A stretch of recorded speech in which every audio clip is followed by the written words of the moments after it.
Hola, mucho gusto. Mi nombre es Sarit Segura, estudiante de la carrera de Tecnología en Radiología e Imágenes Diagnósticas. Hoy vamos a hablar acerca del uso seguro de la radiación ionizante. En primer lugar, vamos a hablar sobre el objetivo de la protección radiológica. ¿Cuál es su objetivo? Como bien lo dice la palabra, su objetivo es proteger a la población y a la humanidad de los efectos de las actividades derivadas de la radiación ionizante. También es limitar al máximo la probabilidad de aparición de los estocásticos y evitar efectos biológicos deterministas. ¿Qué implementos de protección utilizan las personas que están expuestas a la radiación ionizante?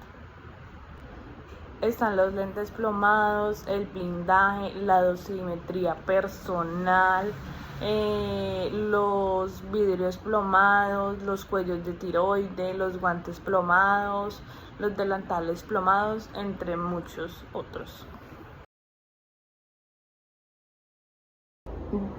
Bueno, ahora vamos a hablar sobre los tipos de exposición. Tenemos tres tipos de exposición: la exposición externa, la exposición interna y la exposición médica. Vamos a hablar dónde está la fuente de esta, cómo ocurre y vamos a dar algunos ejemplos de ella misma. Bueno, como bien lo decíamos, vamos a hablar sobre los tipos de exposición. Empezamos con la exposición externa. ¿Qué es la exposición externa? Bueno, la exposición externa es la irradiación de un organismo por radiación proveniente de una fuente externa. Es la dosis de radiación que recibe un organismo por una fuente reactiva. Esto ocurre fuera del cuerpo. ¿Cómo ocurre? Irradiación desde una fuente externa, por ejemplo, los rayos X y la gamma. Exposición interna. ¿Dónde está la fuente? Nos refiere a la absorción de una sustancia o una radiación dentro del cuerpo. ¿Cómo ocurre? Por la inhalación, la ingestión o la entrada de algún material reactivo. Como ejemplo tenemos la contaminación con I-131. Exposición médica. ¿Dónde está la fuente? La exposición de una persona a un procedimiento médico fuera o dentro del cuerpo. ¿Cómo ocurre? Exposición deliberada para diagnósticos o tratamientos. Como ejemplo tenemos la radioterapia y las radiografías. Y continuamos hablando acerca de la zona controlada y la zona supervisada según la resolución 181434 del Ministerio de Minas y Energía.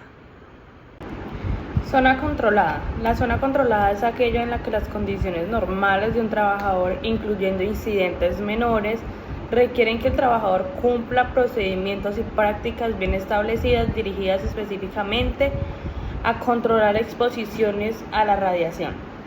Zona supervisada. La zona supervisada es aquella en la cual se siguen ciertas condiciones de trabajo, pero normalmente no son necesarios procedimientos especiales.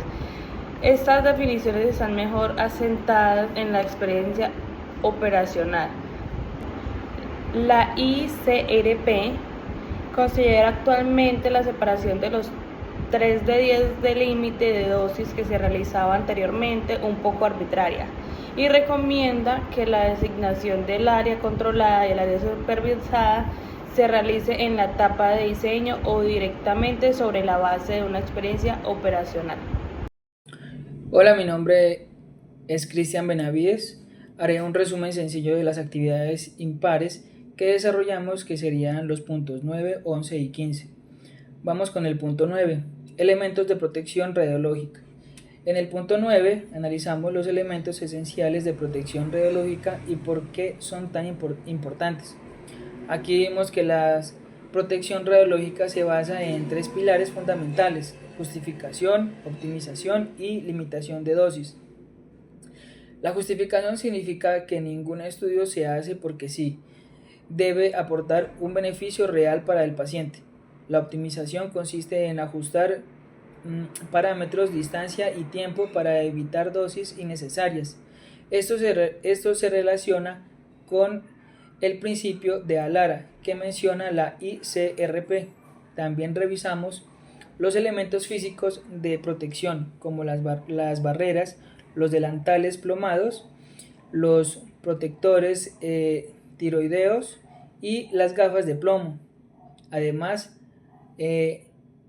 entendimos que la distancia y el tiempo son igual de importantes. Si el operador se aleja de las o reduce el tiempo de exposición, la dosis baja de forma notable. Punto 11. Situaciones aplicadas de protección radiológica. En el punto 11 trabajamos situaciones prácticas donde aplicamos esos principios. Una de las preguntas era sobre el uso de protectores de la posición del tubo y la necesidad de justificar cada proyección. Aquí entendimos que no siempre más proyección significaba mejor diagnóstico. Y sí, el estudio puede realizarse con menos imagen sin perder calidad clínica. Es el correcto desde la protección radiológica como recomiendan las guías de la OIEA, organismos internacionales de energía atómica. También analizamos la importancia de la posición del tubo en fluoroscopia. Cuando el tubo está debajo de la mesa, se reduce la dispersión hacia el operador, lo cual disminuye su exposición. Otro caso fue el uso de blindajes en zonas sensibles como el cristalino, que es específicamente radiosensible. Las recomendaciones internacionales han sido claras en que las dosis de cristalino deben limitarse al máximo, y eso se logra consiguiendo la geometría de la distancia y el uso de gafas de protección cuando corresponde. Este punto nos ayudó a conectar la teoría con decisiones prácticas del día a día en radiología. Punto 13. Cálculos radiológicos, tiempo, distancia y límites.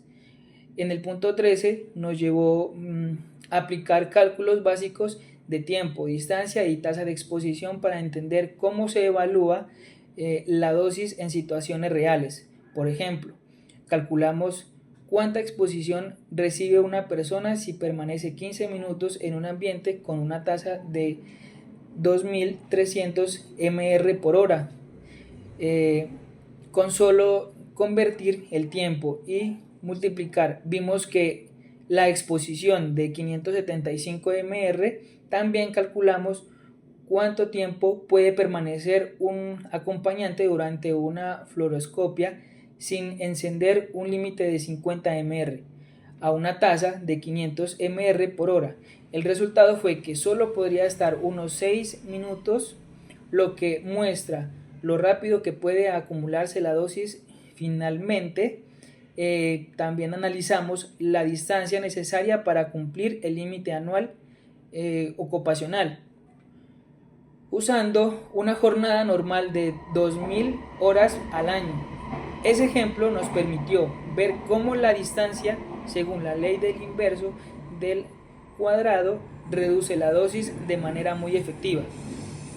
En general, este punto nos enseñó que los cálculos no son un ejercicio matemático aislado, son herramientas que permiten tomar decisiones seguras en un entorno donde la radiación está presente.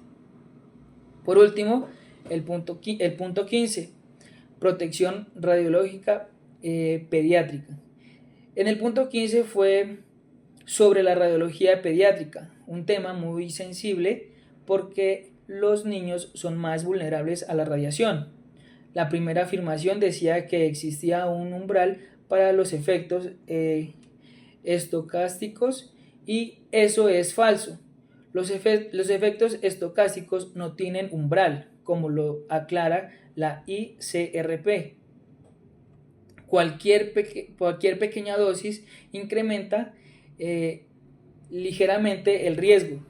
La segunda afirmación decía que en los efectos deterministas la severidad aumenta con la dosis, y eso sí es cierto. Por encima del umbral, mientras más alta la dosis, mayor es la gravedad del daño. Otra afirmación señalaba que el riesgo en niños 2 a 3 veces, en 2 a 3 veces menor que en adultos, y también es falsa. Es todo lo contrario. Los niños tienen tejidos más radiosensibles y una esperanza de vida más larga, lo que aumenta la probabilidad de que un efecto tardío se manifieste. La última afirmación hablaba de si las lesiones del piel del si las afirmaciones de piel y las opacidades efectos perdón y las opacidades del cristalino son efectos deterministas, y esto es correcto. Ambos tienen dosis umbral y está bien documentados en el recomendaciones de la OIA, y también por la ICRP. Este punto reforzó porque las dosis en pediatría deben ser mucho más controladas y justificadas que en adultos. Gracias.